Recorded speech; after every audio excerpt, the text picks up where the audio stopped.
कोलकाता के RG Kar medical hospital में 31 साल की रेजिडेंट डॉक्टर के रेप और मर्डर केस ने पूरे देश को हिलाकर रख दिया है। 14 अगस्त की रात को रिक्लेम द नाइट के प्रोटेस्ट देखने को मिले। हजारों औरतें और लोग सड़कों पर उतरे छोटे बड़े शहरों में जस्टिस की डिमांड करने के लिए। लेकिन इसी रात 40 के करीब गुंडे इस हॉस्पिटल में आकर प्रोटेस्टर्स पर हमला करने लग जाते हैं। प्रॉपर्टी को वैंडलाइज किया जाता है, पुलिस पर भी स्टोन पेल्टिंग करी जाती है और पुलिस को टीयर गैस का इस्तेमाल करना पड़ता है इन गुंडों को भगाने के लिए। कौन ये लोग थे, किस पार्टी से एफिलिएटेड थे, कोई नहीं जानता अभी। लेकिन वेस्ट बंगाल की चीफ मिनिस्टर ममता बनर्जी पर ब्लेम डाला जा रहा है इस रिपीटेड लॉ एंड ऑर्डर के फेलियर के चलते।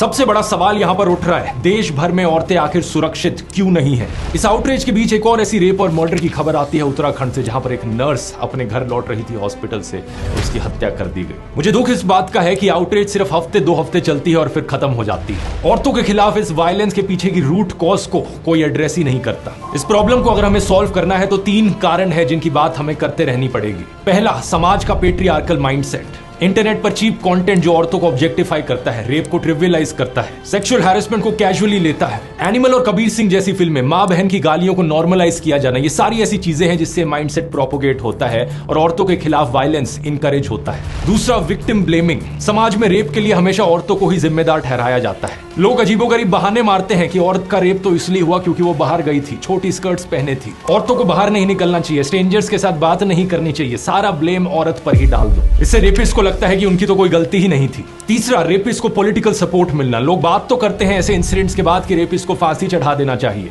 लेकिन असलियत में कॉन्विक्टेड रेपिस्ट के साथ क्या होता है ये देख लो। Convicted rapist Gurmeet Ram Rahim Singh, Haryana elections की वजह से इसे जेल से बाहर का रास्ता दिखाया जाता है। 20 साल की सजा में से इसने 235 दिन तो जेल के बाहर ही बिताए हैं। बिल्किस बानो के बलात्कारियों को मालाएं चढ़ाई जाती हैं, उन्हें संस्कारी बुलाया जाता है। बृजभूषण जैसे नेताओं को ओपनली सपोर्ट किया जाता है और कोई अगर पॉलिटिशियन रेपिस्ट बन गया तो उसके फेवर में रैलियां निकाली जाती हैं। अगर देश को सही में औरतों के लिए सुरक्षित बनाना है तो इन 3 चीजों पर काम करना होगा।